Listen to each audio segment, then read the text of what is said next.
Hello students, so in this video we'll discuss chapter number 11, the Gupta and the post-Gupta period. Student, as the name suggests, in this video we'll discuss about the Gupta Empire and the post-Gupta period. So student, what happened after the 3rd century or by the end of 3rd century CE, 3rd century Common Era, what happened after the end of 3rd century? Two powerful empires emerged or established. One is by Kushans in the north and Satvans in the Deccan. Deccan part you can count as a southern part of India. In the north, Kushans were there, in the Satvans were there in the Deccan area. But it was against this background that the Gupta emerged to dominate the history of India.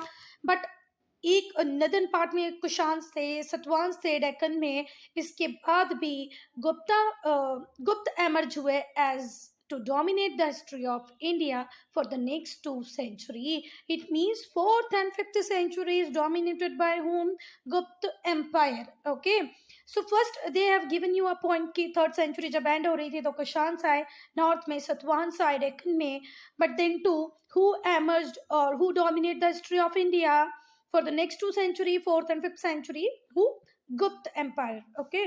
Sources. So from where we are knowing about the Gupta period. Information about the Gupta period is available from both archaeological and literary sources. We have both type of resources. One is archaeological, another literary.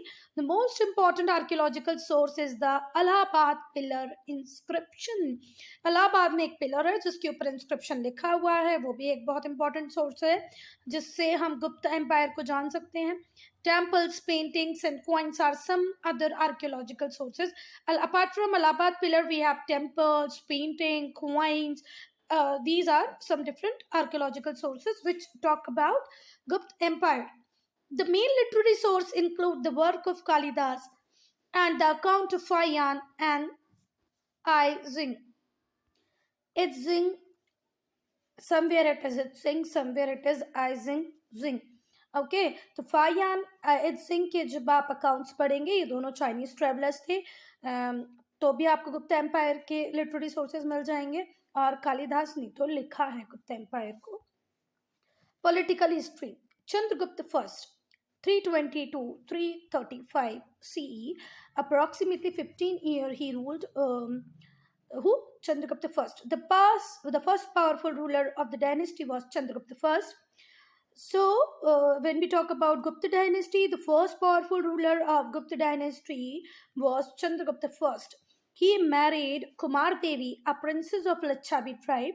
So, to whom Chandragupta I married? Licchavi tribe princess Kumar Devi. His empire extended from Magad to Prayag. Magad to Prayag. The current name of Prayag is Prayag only, but before it was Allahabad. ठीक है. Current Modi government changed it again into Prayag, but in between it was Allahabad only. So the empire of Chandragupta first extended from started from Magad to Prayag. He adopted the title of Maharaja Dhiraj, which means the kings of the king.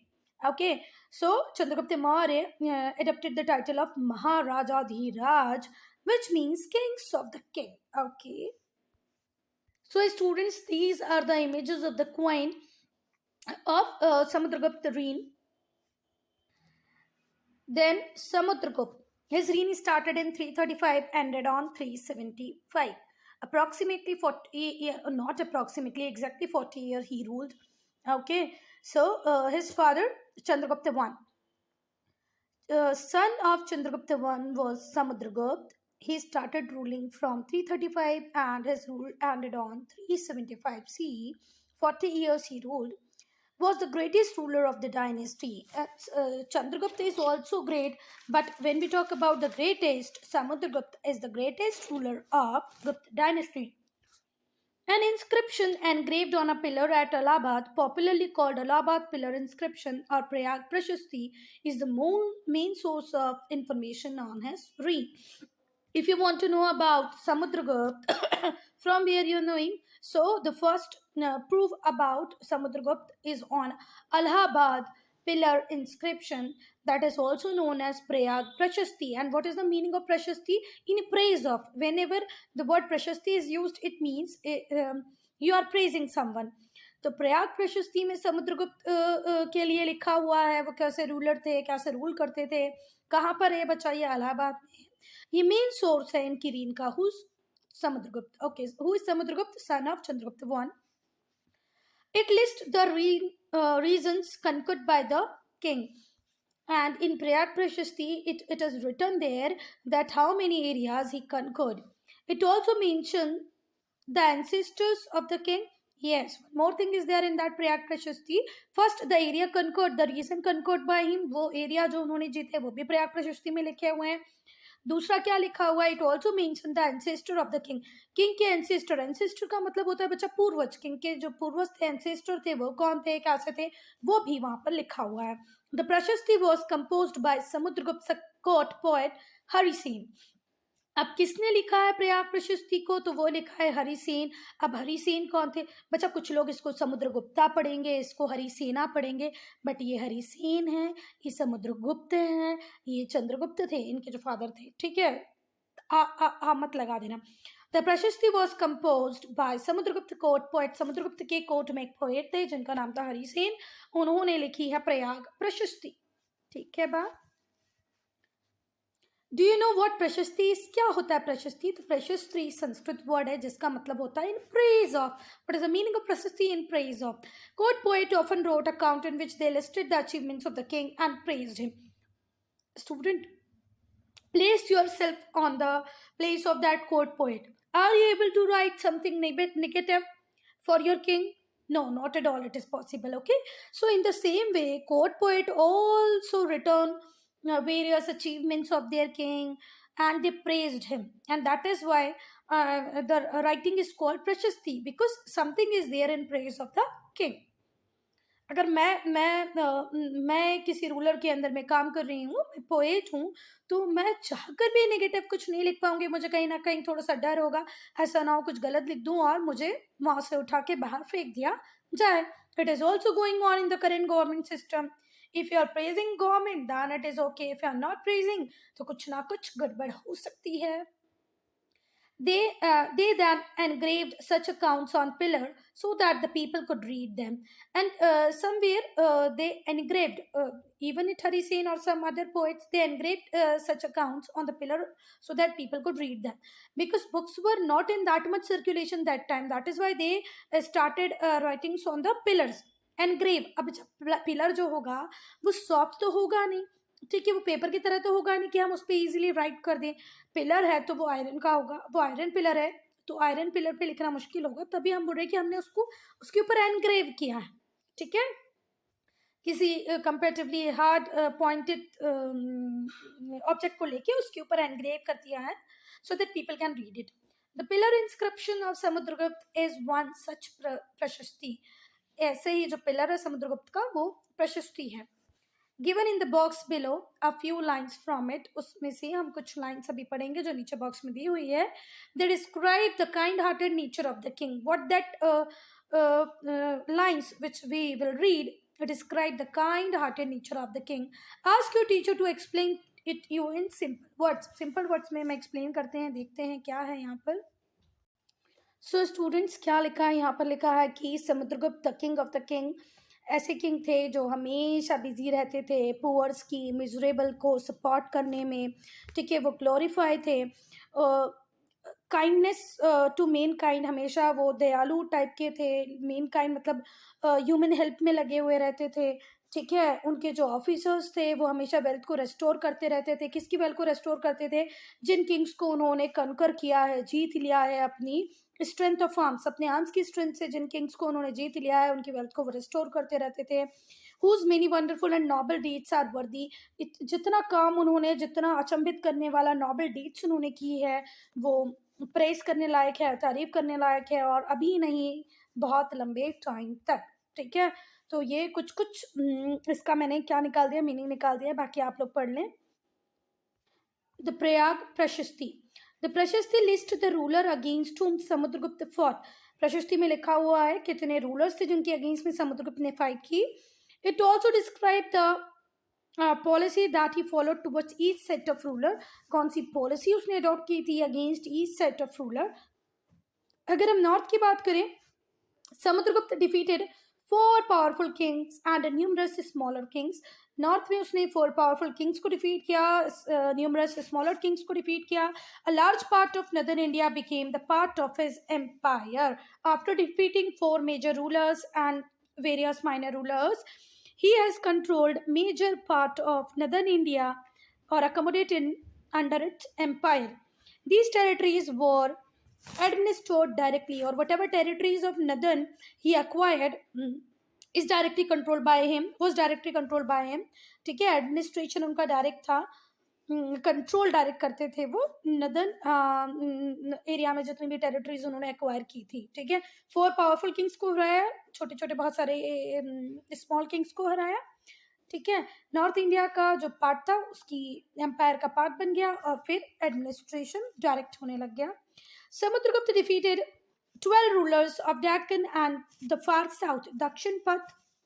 Dakshinapatha मतलब डेक्कन के फार south area के 12 rulers को उसने defeat किया. These Kings were not annexed, but he has not annexed anyone. The rulers had to pay annual tribute and accept Samudragupta as their overlord. Listen carefully. He has defeated 12 rulers of Deccan and the far south, but the thing is that they were not annexed by Samudragupta. The policy adopted by Samudragupta is that I'm not going to annex your territory. You just pay me tribute, annual tribute, and accept Samudragupta or accept me as your overload. ठीक है, जैसे suppose करो मैंने आप जैसे 12 लोगों को हरा दिया और फिर आपसे क्या बोला कि मैं आपके घर से आपका जो भी आपकी जो वेल्थ है, प्रॉस्पेरिटी, मैं उसको कभी भी कोई प्रॉब्लम उसको नहीं करूंगी, मैं उसको छीनूंगी नहीं. बस ये होगा कि आपको मान लेना है कि आई एम योर ओवरलोड. ठीक है, और you have to pay something as annual tribute. तो पहले 4 नॉर्थ के smaller various empire of north, 12 major rulers of south. Then Samudragupta defeated many kingdoms of east such as Nepal, Assam, Bengal.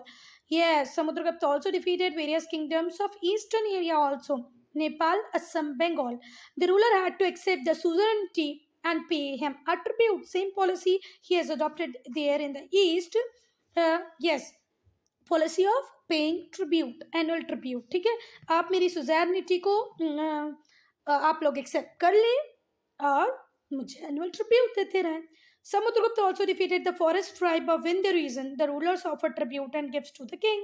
Yes, Samudragupta ने Vindhya reason के जो forest area था उसको भी क्या कर लिया था बच्चा, डिफीट कर लिया था, कनकर कर लिया था, और उसके बाद में वहां से भी वो क्या लेने लग गया था, ट्रिब्यूट और gifts. So first we have seen Chandragupta, then Samudragupta, then Chandragupta 2. Chandragupta 1 के बेटे थे समुद्रगुप्त, समुद्रगुप्त के बाद आए चंद्रगुप्त 2. ठीक है, और अभी तक हमने देखा कि अगर हम इन तीनों में कंपेयर करें तो समुद्रगुप्त ज़्यादा सक्सेसफुल दिखाई पड़ रहे हैं. ठीक है, अलग अलग पॉलिसीज इन्होंने अडॉप्ट की नॉर्थ साउथ ईस्ट के लिए, और मेजर इंडियन पार्ट को क्या कर लिया, अकोमोडेट किया, इकट्ठा कर लिया.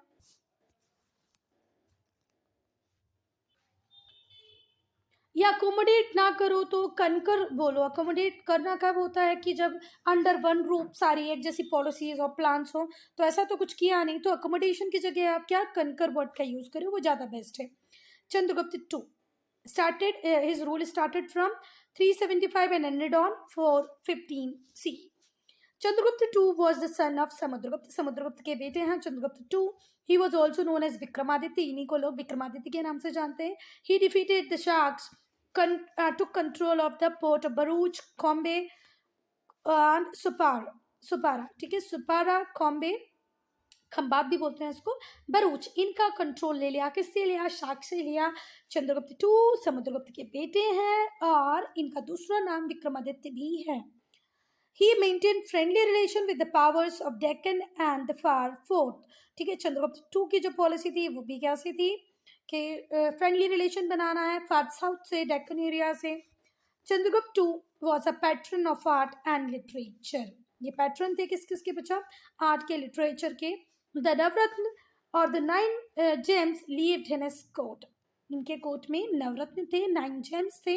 Poet Kalidasa was one of them, और इन्हीं में से एक थे poet Kalidasa. Fahien came to India during Chandragupta reign. Chandragupta के रीन में फायान इंडिया आए. ठीक है, तो चंद्रगुप्त पैट्रन थे आर्ट के, लिटरेचर के, इसलिए इन्होंने अपने कोर्ट में नवरत्न रखे थे. उस नवरत्न में से एक कालिदास भी थे. And फायान from a Chinese traveller come in his reign only. He has written about many other poets, philosophers and writers who lived at the court of the king. Chandragupta two के कोर्ट में बहुत सारे पोएट्स थे, philosophers थे, writers थे. तो फाया ने उन सब के अकाउंट में कुछ ना कुछ लिखा है. He has also written about the life of common people. और फायान की जब लिटरेरी सोर्सेज को आप पढ़ोगे, लिटरेरी वर्क को जब आप पढ़ोगे बच्चा, तो आपको पता चलेगा he has also written something for common people. Later Gupta. Okay. Later Gupta. After Chandragupta, Kumar Gupta and Skandagupta were powerful Gupta rulers. Students, later Gupta period को जब हम पढ़ रहे हैं तो उसमें हम देख रहे हैं कि after Chandragupta, Kumar Gupta were there, Skandagupta were there. Okay, but during the reign of Skandagupta, जब Skandagupta का reign चल रहा था, the empire was threatened by Huns, the nomadic tribesmen of central area. See, Huns threatened whom? To threatened Skandagupta. Skandagupta was threatened by whom? तो Huns. Skandagupta को किसने threat दी? Huns ने threat दी. Huns कौन थे? The nomadic tribesmen of Central Asia. Who were Huns? Huns were the nomadic tribe of Central Asia. They ended the rule of the dynasty. तो गुप्त dynasty के rule को किसने खत्म किया है? Students, Huns ने. ठीक है? Who has ended the rule of Gupta dynasty? Huns. Do remember. Now the post-Gupta period. Now we'll read about the post-Gupta period. After the end of Gupta period, many kingdoms became powerful in both north and the south. After the end of Gupta period, what will happen? Various kingdoms become powerful both in north and south. The kingdom of Harsh was dominated in the north. The Chalukya ruled in the Deccan. Yes, students, before Gupta, the only who is controlling the north and south both the part, but now in north we have Harsh and in south we have Chalukya. The Pallavas were powerful in south. Oh wow! Chalukya Deccan में rule कर रहे हैं and Pallavas south में rule कर रहे हैं. Student, I am, अगर मैंने यहाँ कंफ्यूज किया हो तो मैं फिर से बोल दे रही हूँ. देखो, इंडिया का जो नॉर्थ पार्ट था वहां पर थे हर्ष, डेक्कन में थे चालुक्य और साउथ में थे पल्लव, पल्लवास. ठीक है, पल्लव बोलेंगे, पल्लव वंश. यस, तो फिर से हर्ष थे नॉर्थ में, चालुक्य थे डेक्कन में और पल्लव थे साउथ में. So students, first will read about Harshvardhan 606 to 647. The reign of Harshvardhan started in 606, ended on 647. Approximately 41 years he has ruled. 41 year rule करना बच्चा आसान नहीं होता है. It means he was doing something nice. That is why his rule period is 40 years. The breakup of Gupta Empire was followed by the period of disorder. Yes, students, जब भी एक बहुत बड़ा empire collapse करता है, decline की तरफ जाता है, तो disorder create होता ही है. Same disorder was created after the decline of Gupta Empire. Small kingdoms fought against one another. Various small kingdoms were there. They started fighting one another for the purpose of getting more and more area. Finally, Harshvardhan conquered these kingdoms and established a powerful empire. So a vacuum is created after the the defeat of Gupta Empire. So this vacuum is filled by Harshvardhan by conquering all the small empires which was fighting. Sources. अब हर्षवर्धन कैसे थे, कौन थे, कहाँ से पता चलता है? Sources. We learn about Harsh and the developments during the reign from two main sources. Two main sources are there for knowing about Harshvardhan. One is Harsh Charitra, the biography of the king written in Sanskrit by the court poet Banbhat. Banbhat was the court poet of Harshvardhan. He has written Harsh Charitra. Okay. And Harsh Charitra was written in Sanskrit language. हर्ष चरित्र लिखने वाले थे बाणभट्ट. किस language में लिखी गई? Sanskrit language में लिखी गई. बाणभट्ट कौन थे? Poet poet of Harshavardhana. I hope this much is clear. अब पूछेगा कि हर्षवर्धन कौन थे, कहाँ से थे, कैसे पता चला, तो हम बोलेंगे हमें पता चला उनकी ऑटोबायोग्राफी. उनकी बायोग्राफी से, नॉट ऑटो तब होती है जब वो व्यक्ति खुद लिखता है. तो उनकी बायोग्राफी से. उनकी बायोग्राफी लिखी किसने थी? बाणभट्ट ने. किस लैंग्वेज में लिखी थी? संस्कृत लैंग्वेज में लिखी थी. ठीक है. Banbhat wrote the biography of Harshvardhan named Harshcharitra. The book lists the military and cultural achievement of Harsh. What is there in Harsh Charitra? In Harsh Charitra, detailed description of military cultural achievement of Harsh. The other is the account of Huanzing. हुआनजिंग का जो account है Chinese traveller का, उसने भी हर्षवर्धन की reign में आए और बहुत कुछ हर्षवर्धन की रीन को लिखा है. Who visited India during Harsha reign? He spent 8 years in the court of Harsha. Xuanzang 8 years रहे किसके कोर्ट में? हर्ष के कोर्ट में. He was written in detail about the development during these years. As he has spent 8 years in the court of Harsh, that is why he was able to write everything in a great detail. Besides these sources, inscription and coins of this period also tell us about Harsh. Yes. So two literary sources are there: Harsh Charitra and Huanzing. Huanzing book, Huanzing account. And apart from this, coins are there, inscriptions are also there. Military campaigns. So military campaigns, the capital of Harsh Empire was Kannauj. Do remember, the capital of Harsh Empire was Kannauj. Harsh Empire की capital क्या थी बच्चा? Kannauj. Harsh conquered Punjab, eastern Rajasthan and whole of the Ganga Valley up to Assam. Ganga valley से असम तक, Punjab, eastern Rajasthan, ये सब conquer क्या जीत लिया किसने? हर्ष ने. He attacked the Chalukya king Pulkasin II but was defeated. Yes, students, he has a wrong decision in his life, that was attack on Pulkasin II but was defeated. Okay, he attacked the Chalukyan king Pulkasin II but was defeated. यहाँ पर वो हार गए. Harsh did not annex all the territories that he conquered.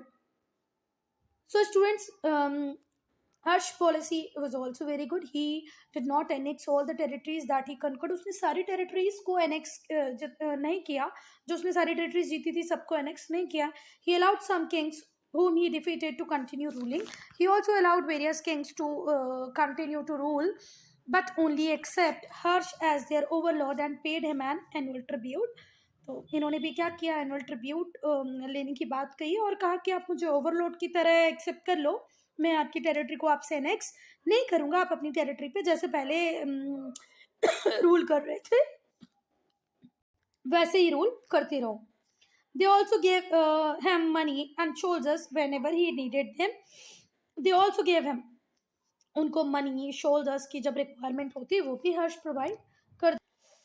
भाई हर्ष को जब requirement होती थी मनी की, शोल्डर्स की, तो वो भी ये लोग हर्ष को दे देते थे. मतलब हर्षवर्धन को जब जब पैसे की ज़रूरत होगी, शोल्डर्स की रिक्वायरमेंट होगी, तो वो भी हर्ष को मिल जाएंगे. किससे मिल जाएंगे?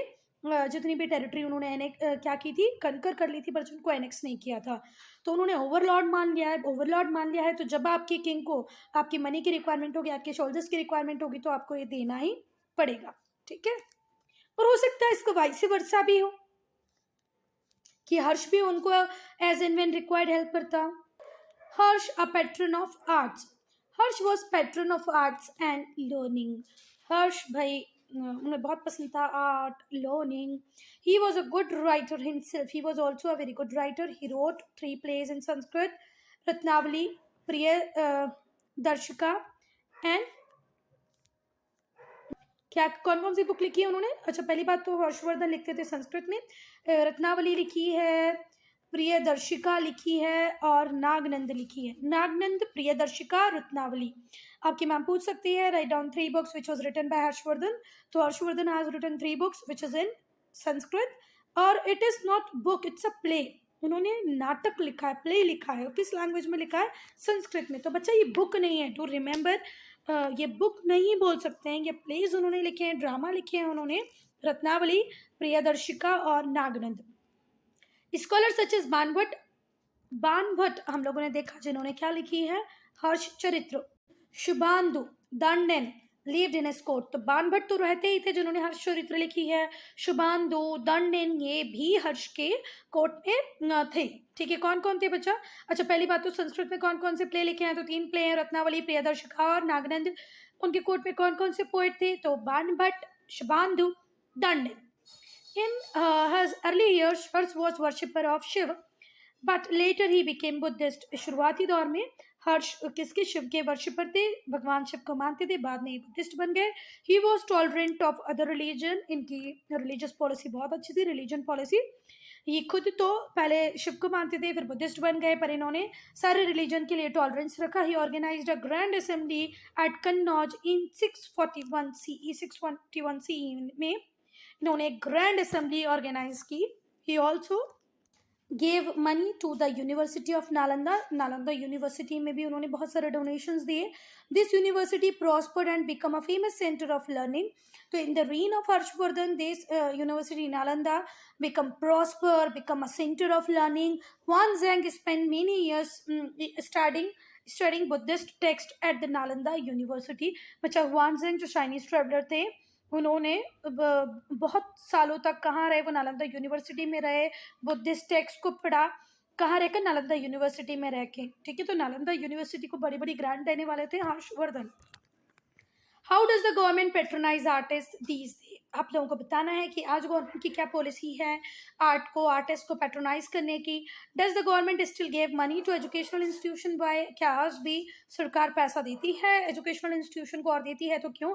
You have to think and you have to answer. I am not going to reply this answer. Xuanzang account. Now Xuanzang ने क्या लिखा है? Huanzheng informs us the agriculture was the main occupation of the people in the village. When we read the account of Huanzheng, it was there that agriculture was the main occupation. Okay, till date more than 60% of Indian people are dependent directly or indirectly on agriculture. So students, we are reading about many years ago, तो इस time में many centuries ago, not years, many centuries ago, तो अब उसी बात है कि main occupation क्या ही होता होगा लोगों का? Agriculture. Traders, craft person lived in towns, and he has mentioned that in village area agriculturist or people are living who is doing agriculture, and in towns the people who are traders, who were craft persons, they lived in towns. People were simple, honest and very hospitable. That time people were very simple, very honest, very hospitable, बल्कि सच बोलते थे, सबकी help करते थे। They lived together peacefully, और शांति से साथ में रहते थे।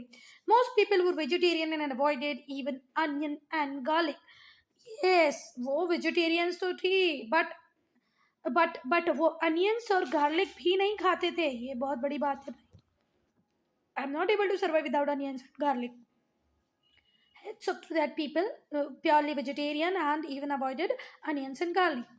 Huanzheng notes the existence of rigid caste system. Yes, Huanzheng has written that time there was rigid caste system. People were divided into numerous caste and subcaste. Yes, so this was the negative point of that time, that our society was divided into caste, and caste are also having subcaste.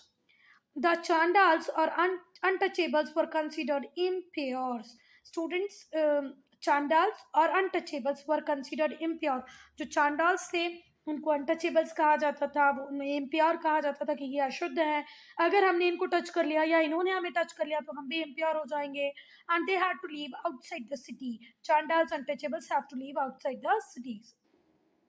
What name did Mahatma Gandhi gave to untouchables? ये आप लोगों को पता ही होगा. Why did he choose that name? ये question भी बहुत आसान है, आपने बहुत बार पढ़ा होगा कि कौन सा नाम गांधी जी ने अनटचेबल्स को दिया है और क्यों दिया है. ठीक है, you have to find it out. You can search it on Google. After Chalukya, no sorry, the Chalukya पढ़ने वाले हैं. After the decline of Satwahan, many small kingdom arose in Deccan. बेटा जैसे जैसे सतवाहन डिक्लाइन पे आए, बहुत सारी किंगडम आ गई डेक्कन में. The Vatkas were the most powerful of these. जो वातक. सो स्टूडेंट, ये हमेशा ही होता है कि एक बड़ी डायनेस्टी जब डिक्लाइन करती है तो छोटे छोटे किंगडम से रोज हो जाते हैं. ठीक है, वकाटक्स बिल्कुल आसान है. वकाटक, तो जो वकाटक थे वो उस टाइम में बहुत ज़्यादा पावरफुल बन गए. The Vakataka were the most powerful of these. तो जो छोटे छोटे छोटे किंगडम्स बने, उस किंगडम में जो वकाटक थे वो बहुत पावरफुल बने. They however ruled for a brief period, बहुत कम टाइम के लिए उन्होंने रूल किया. They were succeeded by the Chalukya, और उनको सक्सीड किया चालुक्य ने. देयर कैपिटल वॉज वतापी, और उनकी कैपिटल थी वतापी और बदामी. ठीक है, सतवाहन डायनेस्टी का डिक्लाइन हुआ, छोटे छोटे छोटे छोटे किंगडम्स आगे डेक्कन में. उनमें से जो सबसे पावरफुल था वो था वकाटक. ठीक है, बहुत पावरफुल थे. कैसा थोड़ा बोलने में टंग ट्विस्टर टाइप लग रहा है, वकाटक. ठीक है, उन्होंने थोड़े कम टाइम के लिए रूल किया, उनको सक्सीड किया चालुक्य ने, और उनकी कैपिटल थी वतापी और वधामी। ये स्टूडेंट्स, नालंदा जो यूनिवर्सिटी है वो कहाँ पर है? बिहार में है, इसको आपको पता होना चाहिए। नालंदा यूनिवर्सिटी कहाँ पर है? Bihar. The university here was perhaps established in 5th century by Gupta ruler. और ऐसे नहीं, मतलब परहैप्स का मतलब होता है शायद, तो हम भी शायद ही बोलेंगे, शायद ऐसे ही हमें पता पड़ता है कि ये 5th सेंचुरी में बनी थी, एस्टेब्लिश हुई थी 5th सेंचुरी में, और बनाने वाले थे गुप्त ruler. The chief pattern of university was king Harshvardhan, और हर्षवर्धन का मेजर कंट्रीब्यूशन रहा किसमें? नालंदा यूनिवर्सिटी में। The university was first residential university in the world. बेटा अगर हम 5th सेंचुरी की बात करें या आज की डेट तक अगर आपसे कोई पूछता है कि पहली रेसिडेंशियल यूनिवर्सिटी कौन सी थी, तो आप क्या बोलेंगे? नालंदा। कहाँ पर थी ये? बिहार में थी। किस रीन में बनी? किसके रीन में बनी? तो गुप्त रूलर्स के रीन में बनी। किस सेंचुरी में बनी? 5th सेंचुरी में बनी। Over 10,000 students, 2,000 teachers lived here. और ये जो पहली रेसिडेंशियल यूनिवर्सिटी थी, यहाँ पर 10,000 से ज्यादा बच्चे, 2,000 से ज्यादा टीचर रहते थे।